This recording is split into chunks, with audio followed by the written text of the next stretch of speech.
जब पूतना, जो कंस की एक शक्तिशाली राक्षसी थी, श्री कृष्ण को मारने के प्रयास में गोकुल गई थी, परंतु खुद मारी गई, तो यह कंस के लिए बड़ा झटका था।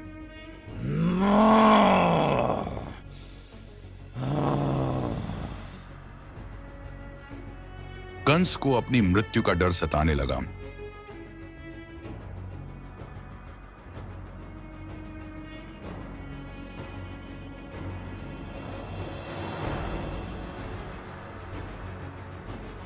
उसका डर उसे अंदर से कमजोर करने लगा था।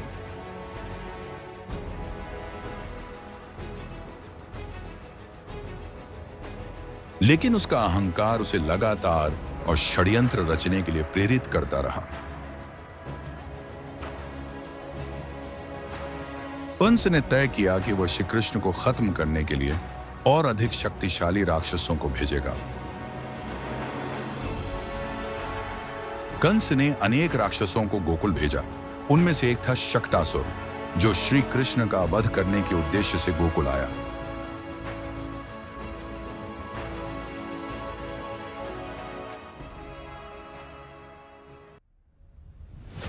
शक्टासुर का मूल नाम उद्भव था। वह एक दुष्ट राक्षस था जो अपनी मायावी शक्तियों का उपयोग कर किसी भी वस्तु या रूप को धारण कर सकता था।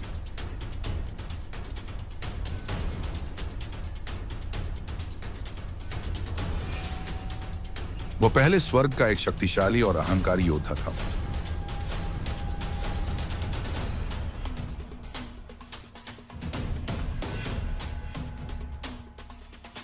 अपने बल और पद के घमंड में उसने देवताओं का अपमान करना शुरू कर दिया।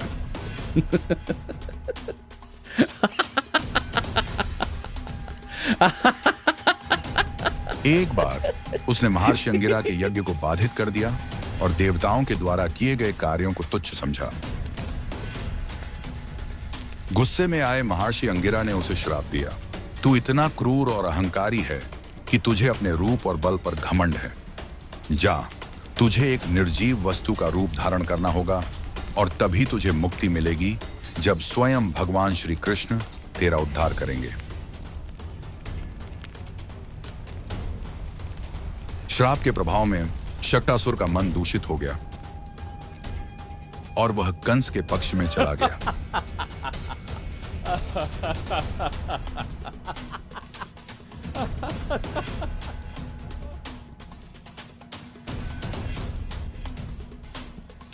कंस ने बाल श्री कृष्ण को मारने के लिए शक्टासुर को गोकुल भेजा, जो कि उस वक्त 3 महीने के थे। गोकुल में उस दिन श्री कृष्ण के घर पूजा थी।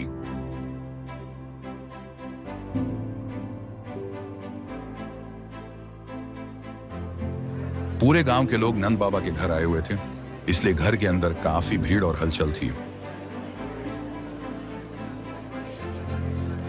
गोपियां श्री कृष्ण को देखने बार बार उनके पास आया करती थी। उस समय बाल गोपाल श्री कृष्ण अपनी शांतिपूर्वक निद्रा में लीन थे।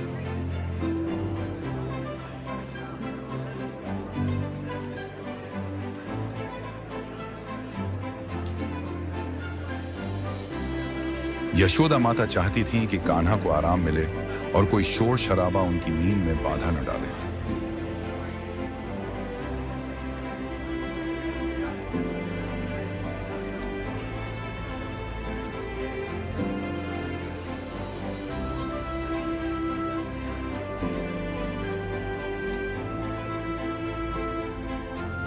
जिस कारण यशोदा मां ने श्री कृष्ण को बाहर उज्ज्वल के पास खुले और शांत माहौल में सुलाने का निर्णय लिया। श्री कृष्ण के कई मित्र थे, जिनमें से एक विशेष मित्र उज्ज्वल था।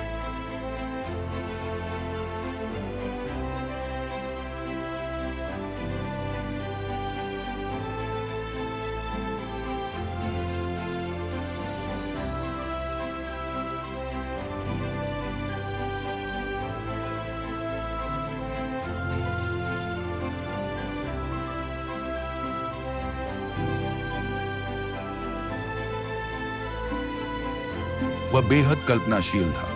उज्ज्वल अक्सर अपनी कल्पना में कहानियां गढ़ता और लोगों को सुनाता। लेकिन उसकी आदत के कारण गोकुलवासी उस पर विश्वास नहीं करते थे। श्री कृष्ण के मित्र उज्ज्वल, जो उनकी बाल लीलाओं के साक्षी थे, हमेशा उनके साथ रहते थे।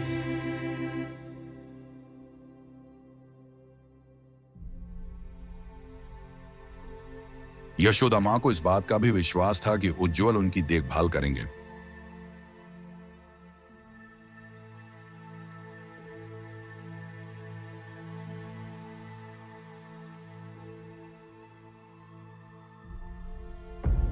जब शक्टासुर गोकुल में पहुंचा तो उसने बैलगाड़ी के रूप में श्री कृष्ण को कुचलने की योजना बनाई।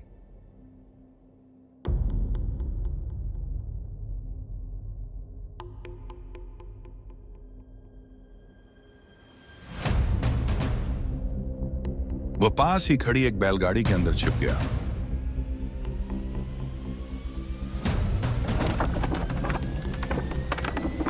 जब शकटासुर श्री कृष्ण को कुचलने के लिए पास आया,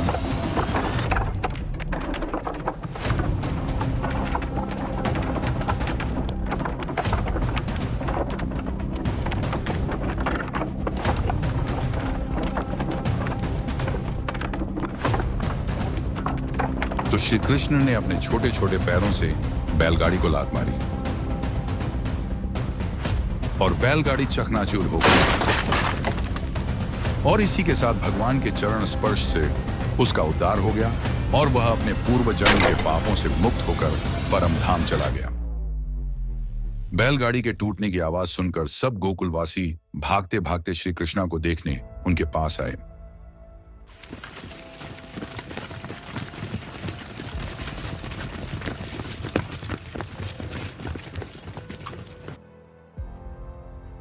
टूटी बैलगाड़ी देख पास खड़े उज्ज्वल से पूछा गया तो उसने सारी बात बता दी, लेकिन उसकी कल्पनाशील कहानियां सुनाने की आदत के कारण किसी ने उस पर विश्वास नहीं किया। शक्टासुर के वध की घटना सुनकर कंस और क्रोधित हो गया। कंस का भय और बदला लेने की भावना उसे और अधिक अंधकार में ले जा रही थी। दूसरी तरफ गोकुल में श्री कृष्ण की बाल लीलाएं जारी थीं, लेकिन खतरा उनके चारों ओर मंडरा रहा था।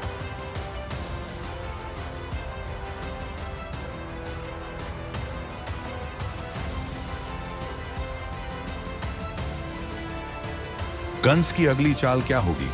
कौन होगा वह अगला राक्षस जिसे कंस गोकुल भेजेगा?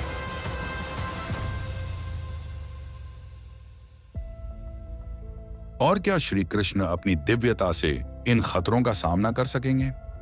अगली कड़ी में जानिए कैसे कंस और श्री कृष्ण के बीच का यह संघर्ष एक नया मोड़ लेता है।